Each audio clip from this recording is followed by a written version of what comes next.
huge damage. You know, we've been casting CuthonLuck quite a lot at MLG. We did a couple of these show match series a while back, and he's been doing the same build order for a long time. And I was talking to him about it one time, and he was saying, you know, I haven't really figured out a transition once my opponent gets Colossus. And that was about probably a month or so ago, right before the game was coming out. And it looks like he's still kind of having a little bit of a hard time. I mean, he's staying bio for a long time in these games. It looks like we are about to see a fight right now. Oh, and it looks like one free Zealot that's going to be big. And oh, this is just not a very big army for Socke. And when the stim goes down, it's going to be huge damage. That Colossus is so vulnerable. He's trying to micro it back. The Marauders are dying pretty quickly, so that's going to mean it's just Marines against Colossus. But if he can stim and get up in the front, there's a target fire. He's going to be able to take out the Immortal. No, it looks like he went for the sentries. Whoa, very weird choice right there. CuthonLuck. Oh no, is he going to lose right here? This could be pretty much really bad for him, is the best way to put it. Colossus trying to kill some SCVs right there. He's going to probably be able to finish that Marauder, as it does have to retreat, and stimming to retreat. Handful of SCVs were just lost. CuthonLuck does pull back right now. And Sean just screaming in excitement. Woo! Just making my beautiful cracking voice from many hours of casting. This is interesting. CuthonLuck. CuthonLuck pulling... Excuse me, pulling his SCVs back to the right side of the orbital command. Gonna try to keep it alive as long as possible. More Colossi coming in, and we are having a laughing fit here. In this game, he's gotten this expansion up, and that means that he's going to be able to get a lot more units. He needs to begin getting more warp gates to support these Colossi. Socke doing such great control with that Colossus. Looks like, oh, is CuthonLuck going to be able to finish? He does! Oh my god, that is so huge right now. Socke is going to have to fall back. Does he have another Colossus on the way? Yes, he does, but that was so... It doesn't seem like too much to lose one unit like that, but really, that's going to set Socke back so much. I mean, really, the one thing that CuthonLuck needs to do is to get more and more Marauders. Marauders can deal with Colossi in very small numbers, and if we even go to the resource counting station, we see that Socke is a little bit ahead, but he just does not really have that big of an army. It's largely just the Colossus that he is relying upon. So this means that if CuthonLuck can continue to get these upgrades, can eventually get a decent amount of medevacs, he can just push right out, not even get that many Vikings. More little obnoxiousness from this Colossus on the high ground, but that Viking is going to put an end to that right now. Yeah, there goes the Viking moving out onto that Colossus. We do see only one stock right now, a handful of sentries. So that Viking, if he gets a lot of Vikings, it could do quite a lot of damage to that Colossus. And Socke is actually going to fall back once he did see that Viking. He's actually going over towards the middle of the map. Not really sure what maybe he's going to go from the back. What is this? They're just having a party in the little crevice right there. Well, it looks like he's trying to sneak around to get his army in a good position and just do a direct push at the front. He needs to worry about Vikings and turrets when the rest of his army is off center, but it looks like he's just going to go right up into the center. He's thinking that CuthonLuck doesn't have enough units, and here comes the big push at the front. Look at the range on the Colossus trying to peel all those units away from the front, but the Vikings also have range 9 doing a lot of damage. And here's the sim. CuthonLuck's just going for it. Does he have any medevacs at all? He's trying to micro back. He's trying to take as much damage as he can, trying to swing around. He's going to be able to eliminate that one Colossus. No, the Colossus is going to be able to stay alive, and CuthonLuck is up against the wall. Yeah, that Immortal just so strong in that fight. 11 kills right now. Immortals do so much damage. It looks like we do see a stim coming forward, taking on one of those Colossus, and now SCVs have been pulled, but Socke is in a very good shape right now with only a handful of units. There goes the medevac falling down, and a nice sentry force field to go ahead and block any units trying to support that orbital command. This is a very, very bad situation right now for CuthonLuck. CuthonLuck not lifting the orbital command. Oh, lifting it so late. It is unbelievably low on health, and there's the good game. CuthonLuck, who pretty much was undefeated into this tournament for many of the early rounds, lost to Huck in a very, very, very close series, and now he is one game away from elimination in the entire tournament. I mean, that's the exact same thing we saw happen to QXC, who was also very far along in the winner's bracket, and then just lost his winner's bracket game and immediately lost his loser's bracket game, and suddenly out of the tournament. So unforgiving in these setups. Looks like we have got confirmation from Cluck. We are going to be going on to Lost Temple now. An interesting choice. Yeah, now why is that interesting to you? Well, first of all, I'm a little bit surprised that more players are not choosing Lost Temple. I mean, we do call that the standard RTS map, but more players seem to be going for Metalopolis because there's no cliff that they have to worry about. And I would think that CuthonLuck would probably prefer Xel'Naga Caverns, would probably also prefer Metalopolis, again, no cliff, because he is a Marine Marauder player. But, you know, Lost Temple, distances are, again, that medium length. That's what he wants. He doesn't want it too far, he doesn't want it too close, just that nice medium distance that I think is very good for his style. You know, I have seen CuthonLuck actually play on Desert Oasis a lot. We saw that so many times in the King of the Beta Hill show match series that we did do here at MLG, and I would have figured that maybe he had something up his sleeve, but it looks like he's just going to play on the quote-unquote standard maps of StarCraft 2. We are in the lobby, making sure the players do have the correct colors. And here we go, getting the match started now. CuthonLuck against Socke. Socke taking map 1 on Steps of War, and we're going into map 2 here on Lost Temple.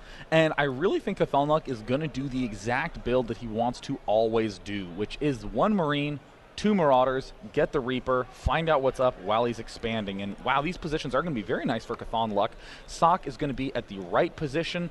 CuthonLuck is going to be at the south position. And the reason I think CuthonLuck is going to like this is because it's not close via air. He doesn't have to worry too much about any sort of Void Ray antics. He just gets to expand and play a straight-up macro game. It looks like Socke, being the well-mannered European player that he is, saying GLHF, and CuthonLuck just being kind of silent. He's usually a silent guy. I mean, we've talked to him a lot at this tournament, but we brought him into a podcast, and he didn't say a word the whole time, but you know what? We were happy to have him. We just made fun of him and called him Cluck. Thanks to Noni Tyler for that from Team Liquid. But yeah, he's I mean, really, when you think about that opener that we were talking about earlier, the 2 Marauder, 1 Reaper, 1 Marine, he was kind of the originator of that. I mean, Root Gaming pretty much took that on, and it became kind of the Root Gaming opener, because all the Terran users use it so much in this matchup. But Cluck, to me, was the first person to ever do that.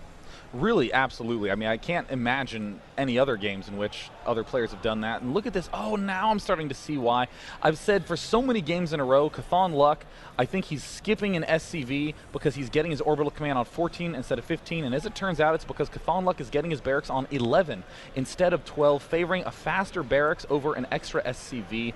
I like that play quite a bit. Socke getting a little bit lucky with the scout there, being able to see the SCVs. But either way, nothing too out of the ordinary from either player. Yeah, it looks like a 13 gate from Socke. He's going to be adding on that assimilator right now. There goes the assimilator going down. Definitely going to be seeing some cybernetics core going down in just a second. And Cluck just kind of doing, I think he's going to go with the standard Cluck opener like we've been talking about this entire time. And you know, one thing that I love so much about the choice of CuthonLuck on a 4-player map is on 2-player maps you can always do some sort of goofy assumption build where you know what race your opponent is, you know what position your opponent is, so you can do that fast Zealot harass that Huck did. But on a 4-player map, you have to play more standard as Protoss, and I know that that's CuthonLuck's comfort zone. Now, I would really like to see Socke do some of that Phoenix play that I was talking about earlier.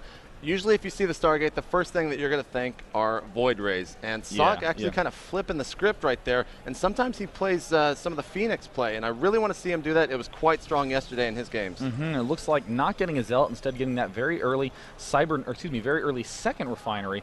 Continuing to chrono boost probes, just wants to have a great econ, having that original scout probe by that Zelnaga Watchtower. Marine going to advance here. And look at the reaction time on Socke. The nanosecond that Marine popped in division range, the probe had immediately run away. So CuthonLuck doing the CuthonLuck build. Yep, there goes Concussive Shell, and the Marauder definitely going to be getting another one. There he goes, queuing it up, using the energy on his orbital command. Tip-top shape right now for CuthonLuck, and there goes an SCV being chased out of Socke's base. Is he going to be getting anything interesting with that Cybernetics core that quick? And looks like no, he's just going to be getting Warp Gate right now. No tech choice after that Cybernetics core from the European player Socke. I do like this play by Socke. He's getting a Stalker and then a Zealot. Zealots are a little bit better against Marauders than the Stalkers are, but you always do need one Stalker. You always need that range, so that way you can continue to pick the units off that are trying to run away. Command Center going down right now for CuthonLuck, and there's the Reaper. This build is just like absolute clockwork, and he's going to completely cut all production so he can begin making plenty and plenty of barracks. There they begin going down, and he will shortly be researching Stim as well. Yeah, I mean, we always talk about how players always are trying to find that one little nanosecond they can save, and this is probably the earliest I've ever seen that Command Center going down for Cluck right now in this game. There is an SCV with those 2 Marauders and the Marine, and they're about to engage the Protoss player. Socke getting in a couple extra hits with that Stalker. There goes the Zealot trying to get a couple of extra hits as well. Probes have been pulled. Is that Zealot going to fall 15 HP? Wow. Probes taking some damage. There goes one probe falling. And CuthonLuck is actually doing quite well right now with that lone Stalker against those 2 Marauders. And bringing the Reaper into the push as well, not trying to do any scouting at all, just directly pushing. And it looks like this, again, is the money unit mix in the early game. And a Sentry, oh, a Sentry is not going to be doing well at all. just throwing down a force field because, hey, why not? Just He didn't want those Marauders to be holding hands on the battlefield. So it does look like CuthonLuck is going to be pulling out, not going to be too aggressive. If there is a Immortal about to pop out, he would lose those 2 Marauders almost immediately. But CuthonLuck, look at that, very fast stim, very fast extra barracks. His expansion command center is now finished. He's building a bunker, probably doesn't necessarily need to, but still he is in a commanding position. Yeah, Socke pretty much doing the same build that we saw last game, getting that quick Immortal and then typing a little colon there, or not colon, whatever just a that little English apostrophe thing, yeah. There you go, as I forget my English symbols, but looks like a bunker being thrown up from CuthonLuck. Worried maybe a little bit that we're going to see a timing push with that first Immortal. Socke is actually moving out, and Robotics Bay has gone down right now for the European player. Definitely going to be getting some Colossus, and that won him the game last time, so why not let him do it again? Yeah, I mean, there's no reason really to not get Colossus in this position. You could expand. You have a lot of freedom to do a lot of things because your Terran opponent cannot really counter push you. And it looks like this is going to be a little bit of a blunder by Socke trying to advance forward, but fortunately not taking any main health damage, only taking the shields there, so we'll be able to pull back. It looks like Socke is really trying to end this game quickly, and if you're in CuthonLuck's position, you need more tech labs, you need more Marauders. Or you can also rush for the starport to get those Vikings out quickly, but wow, look at that great control by CuthonLuck, doing as much damage as he can without really taking any himself. Yeah, Socke is going to be falling back. Definitely the best move for him as Stim was just about to finish. We do have the first Colossus in production right now, as well as that extended thermal lance, increasing their range from 6 to 9. And we do have a forward pylon here at the high yield minerals. I do quite like that placement of the pylon because you're able to warp in units behind your enemy if he does come up your ramp. Now, one thing that's very dangerous is this area right here. If a Colossus just marches up to the high ground, there's very little that you can do about it on this map. That's part of the reason I was a little bit surprised that CuthonLuck did choose this map. But as we see, he is just sprinting towards that starport. If we go to the Cluck cam, it looks like he is at least assuming a little bit that there will be, oh, and there's the money scan. And yep, there's a Colossus coming out. Everything he needed to see was directly underneath that one scan. So beautiful, beautiful placement there. So we'll be able to get Vikings out and be able to deal with this push relatively easily. Yeah, I also like this Reaper up on the high ground. It was controlling that Xel'Naga watchtower closest to both players, and he did see the fact that Socke was approaching. Here comes Socke actually making a push right now. I do like this factory being floated across the forces. The bunker is going to be there, and Stim has finished. Oh, okay, force fields, nothing too crazy. He's just going up to the high ground to be able to do damage from up top, but little does he know Vikings are at 60%. This is going to be a huge win for CuthonLuck here. Socke is feeling like he's in a great, great position, but little does he know Vikings are going to just annihilate this one Colossus for nothing. And here come the Vikings coming up to the ramp right now. There is really nowhere that Colossus can run. Here comes the Marines trying to finish him off, and is going to die without even killing any units right there. Ouch, huge win for CuthonLuck. Paltry force outside the front by Socke. Again, in these close positions, it's just macro and good timing, and that is what CuthonLuck is all about. He actually even skipped this engineering bay, only getting the +1 after he'd gotten the 2 Vikings up, and here the Vikings hugging the right side of the map to try to pick off any other Colossi that try to pop out. Yeah, he's trying to see if his opponent does have an expansion up. Looks like a probe did go down there in mine. Here comes another engagement between both players. Colossus starting to do some work on that bunker. He does have the range where he can't actually take damage from that, but here come the 2 Vikings right now from CuthonLuck doing work onto that Colossus. And it looks like he's just running up and stimming with the rest of his units. This Colossus is able to get a few hits off, is able to roast some units, but there it finally falls down, and it's a big Marine Marauder force with medevacs against almost nothing for Socke. Oh my goodness, this is just not going well for him in the slightest. He did have 1 Viking land, 1 staying up in the air right behind his forces, and now a medevac has joined the army of CuthonLuck. He is in such better shape right now than his opponent. Another Colossus is going to be joining the forces of Socke, and there goes the expansion, but right now Cluck is definitely in the lead as he is very, very high on the economical game. And it looks like another Colossus just marching forward, getting way too far ahead, getting a little overeager there. The other Viking is going to lift off, try to do some damage. It does look like the remainder of these forces for CuthonLuck are going to evaporate, but if he can kill off that one Colossus, that would be huge. And no, the Colossus does manage to stay alive in the unit counting station. We can see that CuthonLuck is still a little bit ahead, though. Yeah, CuthonLuck focusing a little bit too much on that fight right there. His natural expansion orbital command is sitting at 134 energy. His main is sitting at 109. That's at least 4 mules that you could be mining with right there. Factory has gone over and done some Independence Day move onto that Nexus right there at the natural of Socke. He knows exactly what's going on, but luckily there's no laser beam in that factory. So it looks like Socke is going to be continuing to make Colossi. He doesn't really have any other choice. He has to, or else that Marine Marauder count is going to completely annihilate him. Unbelievably small force for Socke, and CuthonLuck not looking too big himself, trying to get some more barracks with Tech Labs, but is very leery to do anything with these original 4 because he just feels the pressure, feels the need to make more units. He's getting more Vikings. How are his upgrades doing? As usual, he gets that +1, but then stops after that. Would really